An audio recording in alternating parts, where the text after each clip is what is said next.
Hello friends, स्वागत है आपका अपने चैनल बीके सर में। दोस्तों आज आप लोग के बीच रोचक टॉपिक लाए हैं जो कि ज्योमेट्री का पार्ट इसको बोला जाता है, जिसको हम लोग सर्कल कहते हैं। सर्कल का मतलब हिंदी में होता है वृत्त। दोस्तों आइए हम लोग सर्कल के बारे में आज बहुत सारा जानकारी प्राप्त करने वाले हैं इस वीडियो में। जैसे में एग्जाम के नज़रिए से देखा जाए तो सर्कल मोस्ट इंपॉर्टेंट चैप्टर है। इसमें से बहुत सारा क्वेश्चन पूछा जाता है और बहुत सारा क्वेश्चन आता है। इसी का बहुत सारा क्वेश्चनों का निचोड़ और बहुत सारा थ्योरी का निचोड़, बहुत सारा कंसेप्ट का निचोड़ इकट्ठा करके आप लोग के बीच लाए हैं। ये वीडियो देख लेने के बाद अगर आप लोग अच्छे से इस वीडियो को देख लेते हैं, वॉच कर लेते हैं और इसको जानकारी प्राप्त कर लेते हैं आप लोग इस वीडियो से, तो आप लोग का कोई भी क्वेश्चन मिस नहीं होने वाला है दोस्तों एग्जाम में। तो आइए जानते हैं हम लोग पहले कि सर्कल होता क्या है। सर्कल के बारे में देखिए, सर्कल का फिगर आप लोग बच्चा क्लास में पढ़ते आ रहे हैं, देखते आ रहे हैं कि सर्कल का फिगर ये है और सर्कल का ये सेंटर पॉइंट है, केंद्र बिंदु है। सेंटर का बीचों बीच सर्कल का, ओके, सर्कल का बीचों बीच ये क्या है,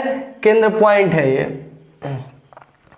तो सर्कल हर तरफ से, जैसे कोई एक 2 सेंटीमीटर, 3 सेंटीमीटर, 1 सेंटीमीटर, कितना भी आप मेजर करके कंपास से या स्केल से उसको उतना ही पर चारों तरफ घुमा दीजिएगा तो सर्कल हो जाता है दोस्तों। यानी कि इसके बीच चारों तरफ किसी भी डायरेक्शन में आप ले जाइएगा, किसी भी डायरेक्शन में, कहीं पर किसी भी डायरेक्शन में ले जाइए दोस्तों, तो ये इक्वल डिस्टेंस प्राप्त होता है। इक्वल डिस्टेंस जो सेंटर से कहीं भी किसी भी डायरेक्शन में ले जाइएगा तो इक्वल डिस्टेंस प्राप्त होगा आप लोगों को। उसको हम लोग क्या कहते हैं दोस्तों, रेडियस कहते हैं, यानी कि हिंदी में त्रिज्या बोला जाता है उसको। तो ये रेडियस हो गया सेंटर से इस साइड जो गया, या कोई भी सब रेडियस हो गया। क्या हुआ, रेडियस हो गया। अब देखिए क्या आप जानते हैं हम लोग, जैसे रेडियस का यहाँ से यहाँ तो रेडियस हुआ, लेकिन इस लाइन को स्ट्रेच सीधा पूरा कर देता है यहाँ से यहाँ, मतलब कि रेडियस का डबल जो लाइन प्राप्त होता है, 2 गुना उससे, वो क्या होता है, डायमीटर होता है। डायमीटर का मतलब क्या होता है, डी मतलब व्यास होता है दोस्तों। तो डायमीटर कभी भी क्या होता है, डायमीटर इक्वल टू 2r होता है। डायमीटर इक्वल टू 2r होगा। इसका रेडियस का 2 गुना होता है। देखिए यहाँ से यहाँ प्राप्त कीजिएगा आप रेडियस, तो क्या होगा, यहाँ से यहाँ इतना और प्राप्त कर लीजिएगा तो टोटल दोनों मिलकर r और प्लस r कीजिएगा तो 2r हो जाएगा। ये क्या हो जाएगा, डायमीटर हो जाएगा, यानी कि सर्कल का पूरा व्यास हो जाएगा दोस्तों। ओके, आइए हम लोग इसी के तहत बहुत सारा फार्मूला आप लोग के बीच लेकर आए हैं, जिसको आप लोग का फार्मूला का कंसेप्ट क्लियर कर देंगे, जो कि ऐसे माध्यम से आप लोगों को फार्मूला बताने वाले हैं कि जरा सा भी आपको प्रॉब्लम नहीं होगा याद करने में। आप लोग को देखते ही बस फार्मूला आप लोग को माइंड में सेटअप हो जाएगा और कहीं भी क्वेश्चन कीजिएगा तो तुरंत आप लोग को याद पड़ेगा सोल्यूशन करते वक्त, बहुत आसानी से आप लोग सोल्यूशन दे सकते हैं। जैसे आइए हम लोग जानते हैं वृत्त की परिधि या परिमाप निकालना होगा तो कैसे निकालिएगा दोस्तों। तो सर्कमफ्रेंस होता है। परिधि का मतलब क्या होता है, इंग्लिश में सर्कमफ्रेंस। सर्कल ऑफ सर्कमफ्रेंस आएगा निकालने को, तो आप कैसे निकालिएगा। देखिए, तो इसे एक पाई ले लीजिए। एक पाई हो गया वैल्यू, जो कि पाई क्या होता है आप लोग जानते हैं। अगर या नहीं जानते होंगे तो आप लोग ट्रिग्नोमेट्री का पढ़ाए हैं, जो क्लास लिए हैं उसमें जाकर आप लोग ट्रिग्नोमेट्री का वीडियो को सर्च करके देख सकते हैं। अच्छे से आप लोग पाई का नॉलेज हो जाएगा और पाई का वैल्यू या पाई के बारे में। तो देखिए पाई इक्वल टू क्या होता है दोस्तों, C/D होता है। C/D होता है, C मतलब सर्कमफ्रेंस, यानी कि वृत्त की चारों तरफ से परिधि हो गया। ओके, और D के मतलब क्या होता है, डायमीटर। जो ये लाइन है, सीधा स्ट्रेट लाइन जो है, रेडियस का जो दुगना होता है वो डायमीटर होता है। तो D इक्वल टू 2r आप लोग को बता चुके हैं। देखिए, तो पाई इक्वल टू क्या हो जाएगा, C/D की जगह पर क्या वैल्यू रख सकते हैं, 2r, इसलिए कि D का 2 गुना होता है 2r, तो इसको 2r रख सकते हैं। अब इसको क्रॉस मल्टीप्लिकेशन करेंगे, 2r को पाई के साथ मल्टीपल करेंगे तो C इक्वल टू क्या प्राप्त हो जाएगा, 2πr। ओके, पाई को 2r से मल्टीपल किए तो 2πr प्राप्त हो गया। तो यही दोस्तों सर्कल का सर्कमफ्रेंस होता है। C मतलब सर्कमफ्रेंस, वृत्त की परिधि कितना होता है, 2πr। आसानी से आप लोग प्राप्त कर सकते हैं। 2πr कैसे आया जान चुके हैं आप लोग। अब आइए हम लोग जानते हैं कि एरिया का सर्कल कैसे निकाला जाता है, मतलब कि वृत्त का क्षेत्रफल कैसे प्राप्त किया जाता है और इसका फार्मूला क्या होता है दोस्तों। तो वृत्त का क्षेत्रफल होता है पाई r स्क्वायर। क्या होता है, पाई आर स्क्वायर होता है। पूरा होल वृत्त का क्षेत्रफल जैसे पूछेगा, ये वृत्त हो गया, इसका पूरा ये पार्ट का क्षेत्रफल पूछेगा तो क्या कीजिएगा, पाई आर स्क्वायर निकाल कर प्राप्त कर सकते हैं। यहाँ जो कि ऐसा क्वेश्चन कभी भी आपसे करेगा तो पाई का तो वैल्यू आप लोग को मालूम है कि 22/7 होता है, लेकिन आर का वैल्यू यहाँ दिया रहेगा कि एक सर्कल है, इसका रेडियस जैसे में यहाँ से यहाँ 4 सेंटीमीटर है, इसका एरिया निकालिए क्या होगा, या 7 सेंटीमीटर है, या 7 सेंटीमीटर है तो इसका एरिया प्राप्त कीजिए कि सर्कल का एरिया क्या होगा, वृत्त के क्षेत्रफल क्या होगा।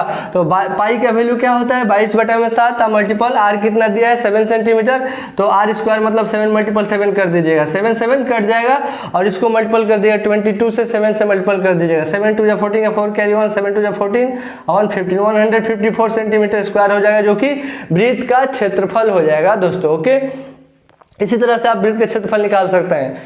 अब आइए हम लोग जानते हैं कि area of semi circle, area of semi circle के मतलब क्या होता है, वृत्त का अर्धवृत्त का क्षेत्रफल। तो अभी आप लोग वृत्त का क्षेत्रफल प्राप्त किए और यहाँ पर क्या प्राप्त करना है, सेमी सर्कल अर्थात अर्धवृत्त का क्षेत्रफल, यानी कि वृत्त का आधा जो होता है उस भाग का क्षेत्रफल। जैसे वृत्त का पार्ट इतना हुआ, एक ये वृत्त हुआ, ओके, और यहाँ से इसका डायमीटर हो गया, और यहाँ से जो ये पार्ट है दोस्तों ये वाला मिटा देंगे, ये तो ये क्या हो गया, अर्धवृत्त हो गया। फुल जो वृत्त था उसका आधा कर दिए यानी कि अर्धवृत्त हो गया। इसी का एरिया निकालना है, इसी का ये वाला पार्ट को एरिया निकालना है। तो इसका एरिया निकालने के लिए क्या कीजिएगा, तो वृत्त का क्षेत्रफल का फॉर्मूला तो आप लोग को पीछे मालूम चल चुका है, क्या होता है, पाई आर स्क्वायर होता है, और अर्धवृत्त इसका आधा निकालना है तो इसको 2 से डिवाइड कर दीजिए, यानी कि 1/2 pi r square, 1/2 pi r square इसका फॉर्मूला हो जाएगा।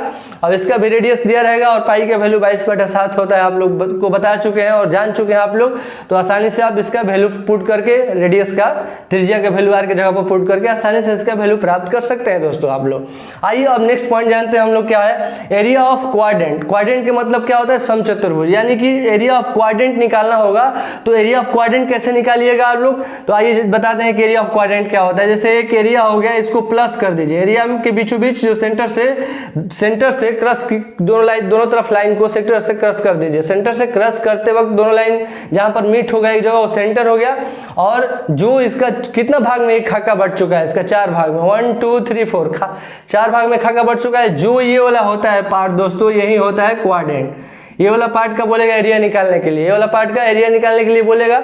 तो कैसे प्राप्त कीजिएगा दोस्तों, तो एक सर्कल में कितना क्वाड्रेंट है, 4 क्वाड्रेंट है, कितना है 4 है, तो 4 है तो आप लोग सर्कल का पूरा होल सर्कल का एरिया तो जान चुके हैं क्या होता है, इसका निकालना होगा तो पाई आर स्क्वायर होता है। लेकिन इसमें कितना क्वाड्रेंट बन रहा है, 1 2 3 4 बन रहा है, इसको 4 से डिवाइड कर दीजिए तो 1/4 पाई आर स्क्वायर क्वाड्रेंट का फॉर्मूला होता है। देखिए आप लोग आसानी से याद करने की कोई जरूरत ही नहीं है आप लोगों दोस्तों, बस देखते जाइए, आप लोग को याद होते जाएगा। और कोई भी क्वेश्चन ऐसा आएगा और इससे रिलेटेड क्वेश्चन कीजिएगा तो आप लोगों को ऑटोमेटिकली याद पड़ जाएगा और आसानी से उसको सोल्यूशन दे सकते हैं। ये सर बताए थे, ऐसा फॉर्मूला होता है इसका। अब आइए जानते हैं नेक्स्ट पॉइंट क्या होता है। देखिए इसमें नेक्स्ट पॉइंट जो दिया गया है, area enclosed by the 2 concentric circle. इसके मतलब क्या होता है दोस्तों, जैसे कोई 2 सर्कल एक दूसरा से जुड़ा हुआ है, जैसे में बड़ा सर्कल और छोटा सर्कल, बिगेस्ट सर्कल और स्मॉलेस्ट सर्कल के बीच का जो क्षेत्र है उसका एरिया निकालना होगा। जैसे एक बड़ा सर्कल हो गया और एक छोटा सर्कल हो गया, और इसका बोल दिया जाए इसका एरिया निकालने के लिए, तो कैसे निकालिएगा आप लोग, तो देखिए पहले बड़ा वाला सर्कल का एरिया निकाल लीजिएगा, उसके बाद छोटा वाला सर्कल का एरिया निकाल लीजिएगा और दोनों निकाल कर घटा दीजिएगा, आसानी से प्राप्त हो जाएगा। तो देखिए बड़ा वाला सर्कल का जो रेडियस है, दोनों का सेंटर तो एक ही होगा, दोनों का सेंटर तो एक ही होगा दोस्तों, एक यहाँ से ये हो जाएगा और एक का सेंटर हो जाएगा ये वाला, एक का सेंटर ये हो गया और एक का रेडियस ये हो गया और एक का रेडियस ये हो गया। ओके, दोनों का सेंटर एक ही होगा, लेकिन एक का रेडियस ये वाला हो गया, एक का रेडियस ये हो गया, तो दोनों का रेडियस डिफिकल्ट दिया होगा। ये जैसे मैं दे दिया 4 सेंटीमीटर, ये दे दिया 2 सेंटीमीटर। तो कैसे प्राप्त कीजिएगा, तो देखिए इसी फार्मूला के तहत आप आसानी से प्राप्त कर सकते हैं। इसको जैसे इसका रेडियस का वैल्यू रख देंगे कैपिटल आर और इसका रेडियस का वैल्यू रख देंगे स्मॉल आर। ओके, तो देखिए पाई आर स्क्वायर एरिया क्या, सर्कल का एरिया कितना होता है, पाई आर स्क्वायर होता है, आप लोग पीछे पढ़ चुके हैं। तो पाई आर स्क्वायर रखिएगा लेकिन कैपिटल आर रखिएगा। ओके, और माइनस कर दीजिएगा स्मॉल सर्कल का एरिया, तो स्मॉल क्या हो जाएगा, ये भी होगा पाई आर स्क्वायर लेकिन इसका है स्मॉल आर से डिनोटेड किया जा रहा है इसका जो रेडियस है, तो पाई आर स्क्वायर हो गया। और इसी पर वैल्यू पुट करके आप आसानी से प्राप्त कर सकते हैं, या इससे भी आसान तरीका से सॉल्यूशन करना चाहते हैं तो कर सकते हैं। इसमें दोनों में कॉमन क्या दिख रहा है आप लोगों को? पाई पाई कॉमन दिख रहा है, पाई तो पाई को कॉमन कर लेंगे दोस्तों और capital R square minus small R square लिख देंगे। ओके, इसके तहत सोल्यूशन पुट करके वैल्यू कर लेंगे, या इससे भी आसानी तरीका से करना चाहते हैं तो अभी आप लोग को बता सकते हैं। आप लोग एल्जेब्रिक एक्सप्रेशन, एल्जेब्रिक जो फार्मूला होता है, और एल्जेब्रा में आप लोग बहुत सारा इसके रिलेटेड क्वेश्चन किए होंगे, जानते होंगे आप लोग इस फार्मूला को कि a square minus b square इसके रूप में दिख रहा है ना, a square minus b square. A square minus b square equal to क्या होता है? देखिए दोस्तों, a square minus b square equal to होता है a plus b into a minus b. Okay, a plus b into a minus b होता है, तो इसी फॉर्म में इसको कर देंगे तो पाई हो जाएगा यहाँ पर, और ए की जगह पर क्या हो जाएगा? आर प्लस स्मॉल आर और फिर into capital R minus small R. इसके तहत करके आप लोग एक बार जोड़ दीजिएगा, एक बार घटा दीजिएगा, जो आएगा दोनों को मल्टीपल कर दीजिएगा आसानी से, और इंटू में पाई रहेगा, इंटू में पाई रहेगा, सबको मल्टीपल कर दीजिएगा एक साथ, आप लोग वैल्यू बहुत आसानी से प्राप्त हो जाएगा, ज़्यादा उसमें कैलकुलेशन करने की जरूरत नहीं पड़ेगा। तो आप लोग जिस तरह से चाहें उसको सोल्यूशन कर सकते हैं। आइए दोस्तों, अब आप लोग के बीच कुछ और रोचकपूर्ण टॉपिक है जो कि उसमें बहुत सारा कंसेप्ट छिपा रहता है और बहुत सारा उससे क्वेश्चन पूछा जाता है। आप लोग का जो भी कंफ्यूजन होगा उस टॉपिक में आप लोग को सारा क्लियर कराने वाले हैं दोस्तों, बस आप लोग वीडियो के साथ बने रहिए। आपको सारा कंफ्यूजन, एक भी कंफ्यूजन आपके अंदर नहीं रहने देंगे, ये मेरा दावा है। आपका सारा कंफ्यूजन क्लियर करने वाले हैं दोस्तों आइए देखते हैं नेक्स्ट टॉपिक। देखिए नेक्स्ट टॉपिक क्या कर रहा है, 6 नंबर जो टॉपिक है, देखिए आर्क क्या होता है। आइए जानते हैं हम लोग कि आर्क होता क्या है दोस्तों। जैसे में एक वृत्त हो गया, एक क्या हो गया, एक वृत्त हो गया, वृत्त पर कोई भी कोड होता है, जो कोड पहले आप लोग जानिएगा कि कोड होता है क्या है। मतलब कोड मतलब जीवा होता है दोस्तों, हिंदी में उसको जीवा बोलते हैं। कहीं से भी 2 पॉइंट ले लीजिए, यहाँ से यहाँ सपोज 2 पॉइंट ले लिए। ओके, ये 2 पॉइंट के बीच जितना एरिया बन रहा है उसी को हम लोग आर्क कहते हैं। जैसे कोई भी आप लोग प्रोटेक्टर से नापते हैं, स्केल या प्रोटेक्टर से नाप करके और उतना ही सेंटीमीटर पर चारों तरफ इसको ये कर देते हैं, घुमा देते हैं तो सर्कल बन जाता है। दो जो बिंदु लिए हैं इसी के बीच जो ये एरिया बन रहा है, ये वाला जो एरिया बन रहा है दिख रहा होगा, ये वाला, इसी को दोस्तों आर्क कहा जाता है। देखिए यहाँ से यहाँ तक, यहाँ से यहाँ तक आइए लाइन बना देते हैं और ये कोई भी नाम रख देते हैं डिस्टेंस को, ए और बी। ये दोनों के बीच जो डिस्टेंस हुआ, इसी डिस्टेंस को हम लोग क्या बोलते हैं, कोड बोलते हैं। कोड मतलब जीवा, कोड मतलब जीवा। ओके, और इसी के जो बीच का एरिया जो है इसी को हम लोग आर्क बोलते हैं, यानी कि चाप बोलते हैं, वृत्त का चाप बोलते हैं दोस्तों। इसका जैसे मैं देखिए आप लोग को इसका पूछ देगा कि length of arc, length of arc कैसे निकालिएगा। लेंथ ऑफ आर्क के मतलब क्या हुआ, ये वाला पार्ट हो गया लेंथ ऑफ आर्क, ये वाला पार्ट हो गया, इसका एरिया निकालना होगा। तो कैसे निकालिएगा दोस्तों, देखिए इसका फॉर्मूला होता है θ/180 डिग्री मल्टीपल पाई आर। जैसे कोई भी सर्कल हो गया, यहाँ से सपोज दैट यहाँ से ले लीजिए एक सर्कल, यहाँ पर ले लीजिए छोटा सा, इसके बीच जो ये कोई भी ये थीटा हो गया, जैसे कितना भी डिग्री दिया है, 30 डिग्री, 45 डिग्री, 50 डिग्री, जो भी थीटा का वैल्यू दिया रहेगा, यहाँ थीटा का वैल्यू हम पुट करके 180 डिग्री से डिवाइड करके, इसलिए कि कोई भी जो लाइन होता है ये स्ट्रेट लाइन 180 डिग्री का होता है। सीधा जो स्ट्रेट लाइन होता है सीधा, वो कितना का होता है, 180 डिग्री का होता है। 180 डिग्री से डिवाइड कर देंगे थीटा का जो भी वैल्यू रहेगा। ओके, जो भी यहाँ पर रेडियस इसके तहत दे देगा, जैसे में देखिए यहाँ पर, और इसके बीच जो भी थीटा का वैल्यू दिया रहेगा और उससे हम 180 डिग्री से डिवाइड कर देंगे, क्योंकि ये जो दोनों बिंदु है वो बिंदु के दूरी होता है, इसके बीच जो एंगल बनेगा ये और ये सारा ये जो एंगल बनेगा 180 डिग्री का बनेगा। 180 डिग्री से डिवाइड कर देंगे और पाई आर से मल्टीपल कर देंगे दोस्तों। पाई का वैल्यू आप लोग जानते हैं, और जो रेडियस का वैल्यू दिया रहेगा वो रेडियस का वैल्यू वहाँ पुट करके आसानी से आर्क का लेंथ यानी कि चाप की लंबाई हम लोग प्राप्त कर सकते हैं। ओके, तो आइए जानते हैं नेक्स्ट टॉपिक। देखिए ये नेक्स्ट टॉपिक जो है बहुत कंफ्यूजन वाला टॉपिक है, बहुत सारा स्टूडेंट इसमें कंफ्यूजन क्रिएट करते हैं। वो क्या कहिएगा, तो मेजर ऑफ सेगमेंट और मेजर ऑफ सेक्टर के बीच पहचान करने में कंफ्यूजन हो जाते हैं कि मेजर ऑफ सेगमेंट और मेजर ऑफ सेक्टर के में अंतर क्या है। मेजर ऑफ सेगमेंट और मेजर ऑफ सेक्टर में अंतर क्या है देखिए। तो आइए आप लोगों को अच्छे तरह से इसके बारे में बताने जा रहे हैं, आप लोगों को बिल्कुल कन्फ्यूजन क्लियर हो जाएगा। देखिए मेजर ऑफ सेगमेंट क्या होता है, इसको हम लोग हिंदी में बोलते हैं दीर्घखंड। क्या बोलते हैं? दीर्घखंड। और माइनर ऑफ सेगमेंट क्या होता है, जिसको हिंदी में बोलते हैं लघुखंड। तो देखिए दोस्तों, एक वृत्त ले लेंगे, एक वृत्त ले लिए और वृत्त का कोई दो बिंदु ले लेंगे, कोई दो बिंदु ले लेंगे। ये दोनों बिंदु के बीच जो लेंथ हुआ ये दर्शा देंगे, इसका नाम कोई भी ले लेंगे ए और बी। तो एक सर्कल जो हुआ, इस सर्कल को ये लाइन जो है दो पार्ट में डिस्ट्रीब्यूट कर देता है, दो पार्ट में लाइन बांट देता है, सर्कल को दो भाग में बांट देता है। तो इसी जो दो भाग को जो बांटा है, इसी को एक छोटा भाग में बांटा है और एक बड़ा भाग में बांटा है। इसी दो पार्ट को डिस्ट्रीब्यूशन को कहते हैं मेजर सेगमेंट बोलते हैं। क्या बोलते हैं? सेगमेंट बोलते हैं। जो कि मेजर ऑफ सेगमेंट का मतलब बड़ा जो बड़ा वाला एरिया होता है, जैसे में ये वाला एरिया हो गया, ये वाला एरिया हो गया, ये वाला एरिया हो गया, इसको क्या बोलेंगे दोस्तों? मेजर सेगमेंट बोलेंगे। ओके, ये छोटा वाला एरिया जो प्राप्त हुआ, ये जो छोटा वाला एरिया प्राप्त हुआ, इसको क्या बोलेंगे? Minor segment.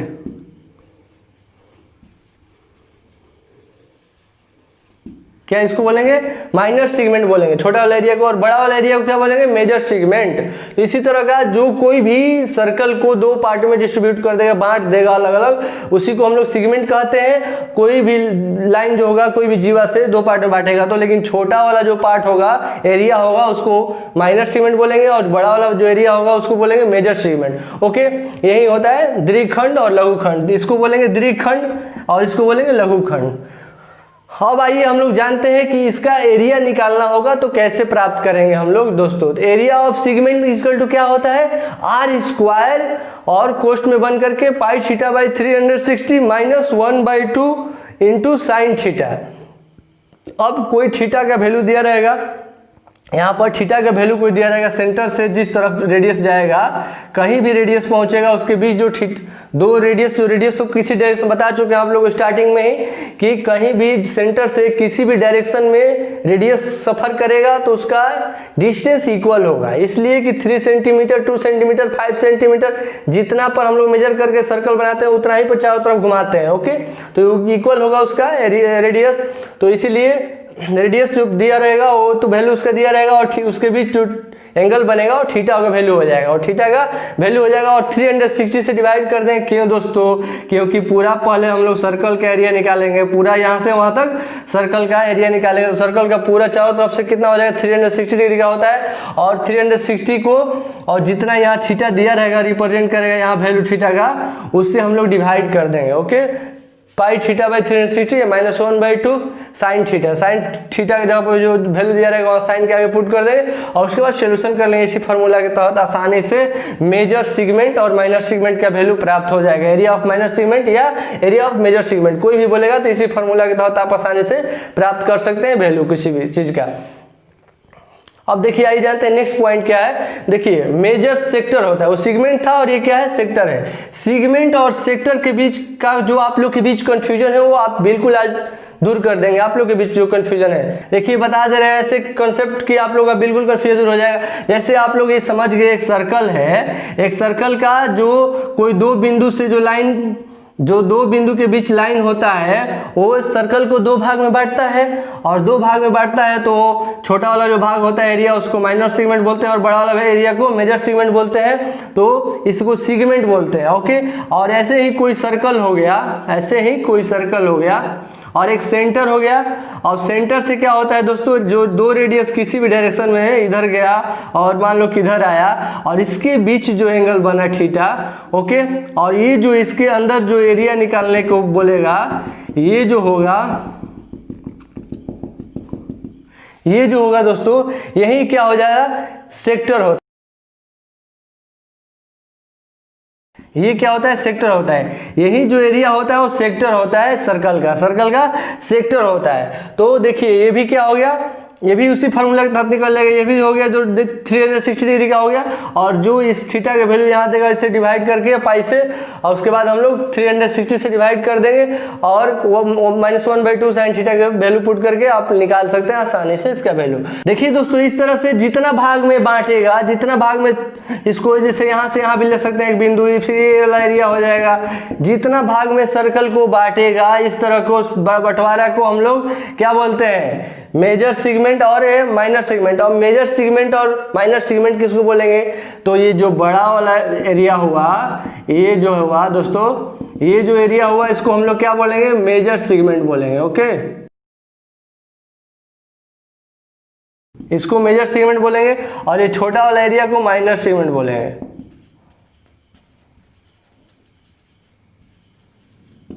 ये छोटा वाला एरिया को माइनर सेगमेंट बोलेंगे और बड़ा वाला एरिया जो है उसको मेजर सेगमेंट बोलेंगे, यानी कि दीर्घ त्रिज्या खंड बोलेंगे इसको। बड़ा वाला को दीर्घ त्रिज्या खंड और छोटा वाला को लघु त्रिज्या खंड बोलेंगे दोस्तों। ओके, तो ऐसे आप लोग ये दोनों के बीच अंतर देख सकते हैं, अंतर क्या होता है, और दोनों का फार्मूला एक ही फार्मूला पे इसका एरिया निकाल सकते हैं। ओके, आई होप दोस्तों आप लोग को सारा फार्मूला और सारा कंसेप्ट जो था इसके तहत, इस वीडियो के तहत आप लोग को सारा कंफ्यूजन क्लियर हो गया होगा, और आप लोग को बहुत सारा रोचक पूर्ण कंसेप्ट और फंक्शन, और उसके बाद आप लोग को उस पर आधारित प्रश्न कराने वाले हैं, और बहुत सा अच्छा से अच्छा क्वेश्चन कराने वाले हैं दोस्तों। आप लोग वीडियो के साथ बने रहिए, नहीं तो आप लोग को बहुत सारा कंसेप्ट मिस हो जाएगा, जिससे इतना इस वीडियो के तहत आप लोग को सारा कंसेप्ट और उस पर आधारित बहुत सारा क्वेश्चन लेकर आए हैं जो कि देने वाले हैं।